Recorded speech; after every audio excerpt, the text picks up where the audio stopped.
About po dun sa statement ni President Duterte last night sa drugs, sa People's Initiative. And urging you to resign. Sa camera lang. I think it's the fentanyl. Fentanyl is the strongest painkiller that you can buy.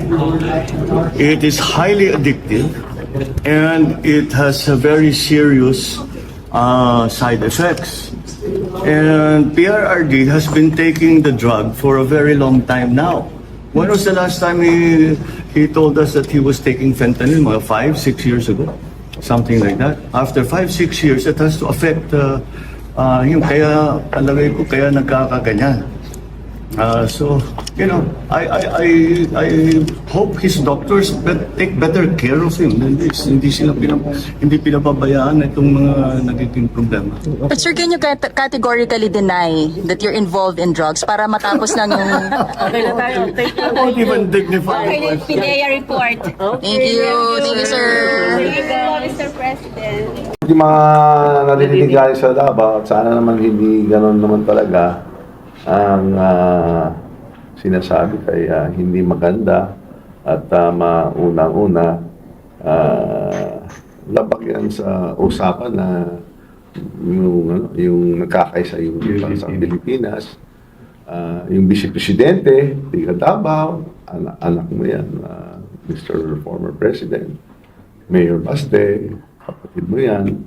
So, unless we have proof na yung mga aligasyon ninyo na kung bakit nananawag ka dyan sa ating mahal na President Ferdinand R. Marcos na bumaba sa pwesto, sana mag-isip-isip muna kayo, at ilabas mo yung mga prueba kasi alam natin hindi totoo yung mga sinasabi ninyo. Walang katotohanan yan. Diba? Si Mr. Former President, sabi na sa drug list, na-check natin, never, si President Ferdinand R. Marcos ay nailagay sa drug list. Kaya, hindi ko lang kung nag-i-istorya ka na naman, tigilan mo na yung budol-budol galing sa Davao. Please lang, dapat magkaisa ang buong Pilipinas.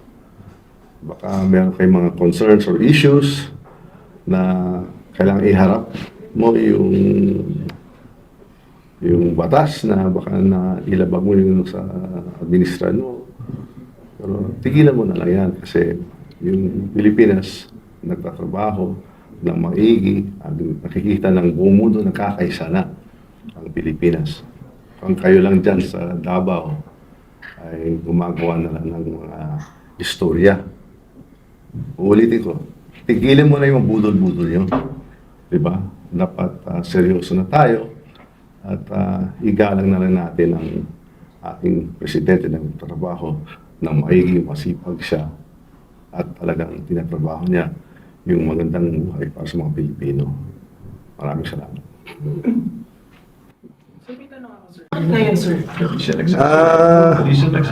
Unang-una, baka nahirapan naman talaga si President Duterte kasi yung plataforma, kaya nanalo siya, ay federalismo.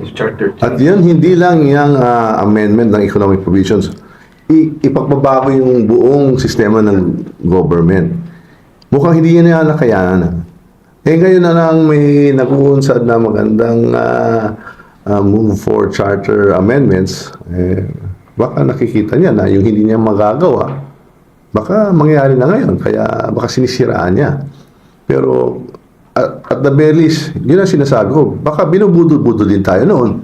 Diba? Kasi sinabi niya, yan ang basihan kung bakit siya naging presidente. Wala naman siyang ginawa na maayos. Sinabi din niya di ba? Diba? Pinag-usapan niya kanina, drugs. Nagbigyan daw siya ng 3 ban. 6 na taon ang daming drugs pa rin. At yung nangyari dyan, ang dami ng pinatay. Kaya mag-isip-isip na lang muna siya. They say those who are in glass houses should not cast stones. Baka hindi niya alam na marami siyang kakukulangan, di ba? At sa papilyang Duterte, siguro konting galang naman sa ating mahalang presidente at saka pamilya niya. Yung pahlanon naman ninyo, ginalang naman kayo, di ba? Masyadong maaga naman ninyo yung gusto ipagbaksak isang rehimen. ng President Ferdinand R. Marcos Jr. Very popular siya.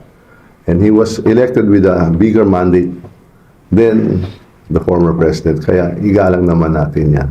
Yan po ang mandato ng taong bayan ng Pilipinas. Thank you.